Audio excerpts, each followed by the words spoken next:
مصدر من النادي الاهلي عن الجديد في ملف المدرب. اولا الاهلي مش هيدفع اكتر من 3 مليون دولار، وماركو روزا يبتعد وجوميز يبتعد وفايلر يبتعد. تعرف على ما يحدث حاليا كده في دربكة في ملف التعاقد مع المدرب الجديد، وده بعد قرار محمود الخطيب الجديد، وهو مش هندفع مرتب سنوي لمدرب اكتر من 3 مليون دولار.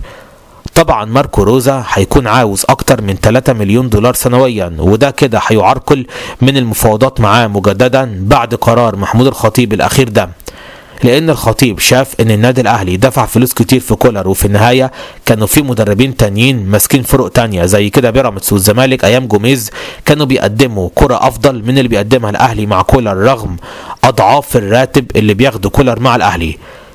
وطبعا جوميز زي ما قلنا خلاص ما ينفعش يمسك الاهلي الا بعد انتهاء الموسم الحالي، وده طبعا مستحيل الاهلي في الوقت ده لسه يجيب مدرب جديد على المونديال. وبرضه زي ما قلنا الخطيب دلوقتي مش عاوز فايلر، فبالتالي هناك دربكة حاليا في ملف التعاقد مع المدرب الجديد.